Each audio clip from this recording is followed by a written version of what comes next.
Okay, so I'm currently at the National Drive Electric event in Baton Rouge, having a good time. They got some Leafs, some i3s out here, another Tesla. We got the news crews out here. We're just letting them know about electric vehicles. Still kind of surprised how little people know about them. So we're making that our mission.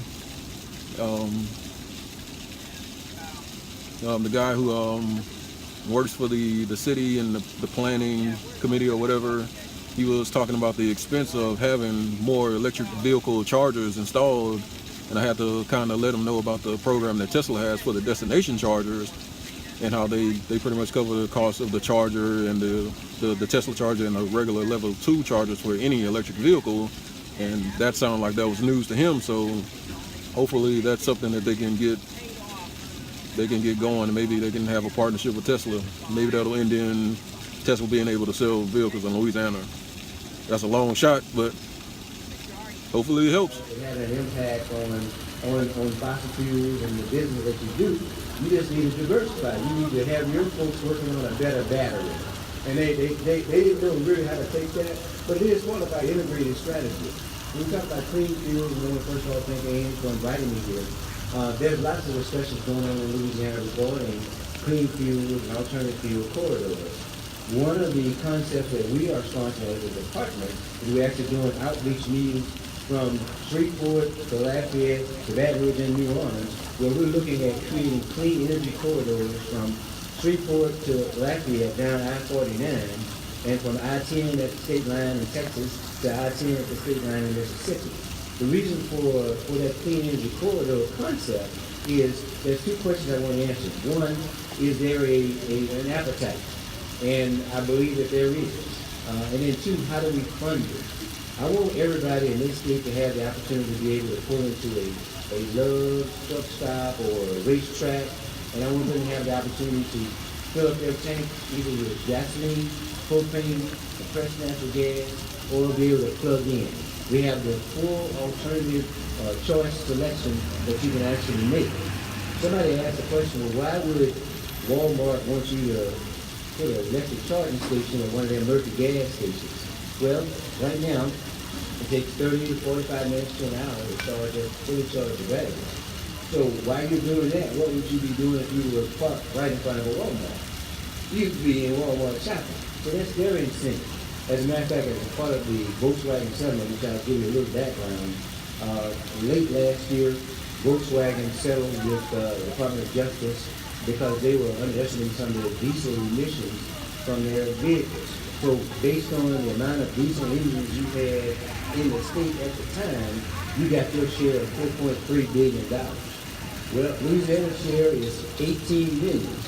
Now, to put that in perspective, California's share is $800 million. But you would think that that $18 million that we got was $800 million, because I've gotten inquiries from everybody throughout the country on wanting to know what are we going to do with that money. So LDEQ, along with the Department of Natural Resources and the Department of Transportation, are going to find ways to put that money back into our communities. One of the main sources would be we're going to look at funding alternative fuel use school buses. So we got some proposals in-house, we're evaluating those. So that's part of what we're going to do with that $18 million. But also as a part of that settlement, there's an Electrify America component. Volkswagen's going to spend $2.5 million on fast charging stations. Right now, I think the numbers are, if you plug into a station, you get about 3 miles per minute. The fast charging stations will give you 20 miles per minute.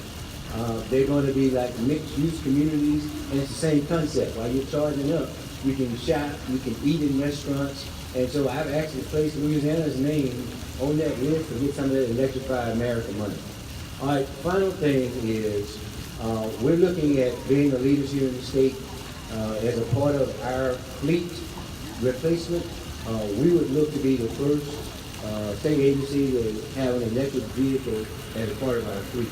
And I'm going to introduce that concept to my other cabinet members, and we look to have every state agency have an electric vehicle. And I just talked this week with state buildings where we'll probably have charging stations in our garages. So it is a wave of the future.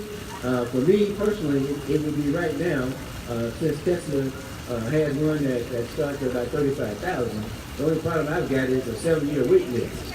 So I don't know if I'm gonna wait 7 years to get one. Once I walk through all of these and take a look, one of them may catch my attention. But it is a way to go. There is room in Louisiana for an integrated fuel strategy, and electric vehicles is way in the future. So I tell you that if you believe in surfing, you can get your board and get on this wave. Thank you all for your time. Thank you. Okay, so I went to the National Drive Electric Week event in Baton Rouge, and after having gone to 2 events, I didn't go to New Orleans because we had an emergency, so we had to turn around and go back to Baton Rouge. But I just have a couple tips for people who are going to these types of shows and with your electric cars, particularly Teslas. How do you show your car? Obviously you want it clean and everything, but one thing that'll get people coming up to your car asking questions, always have the trunk and the front open, because people are going to walk by and they're going to look in the front, they're going to look in the back, and then they're coming right for you to ask you where the engine is. Another thing you probably won't, there'll probably be people walking by and they won't necessarily be able to, well, you might not see them, so you can have something printed out just with information about the car. This is kind of like some just fun facts, interesting things that people might not know about the car, some things that people, like questions people normally would ask about the car. My wife made these little cards.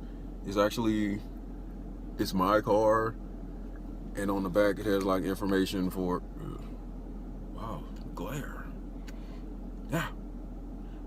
On the back it has like information about the YouTube channel and like the referral code and stuff. So that's pretty cool. The news crew was also out there. I generally don't do interviews, and they pretty much reminded me why I never do them.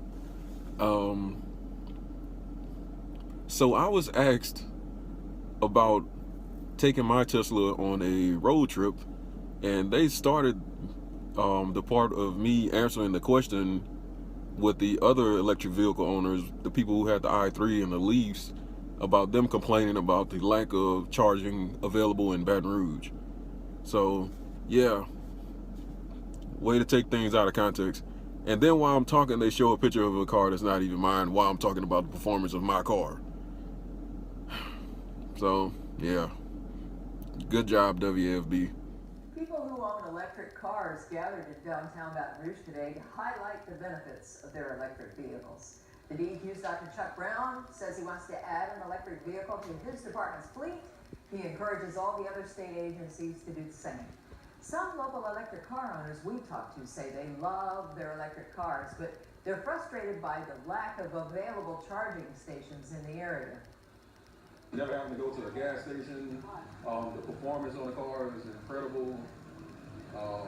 It's a worry-free car. You don't have to worry about a lot of maintenance. Wow. As of May, there were about 940 electric cars in Louisiana.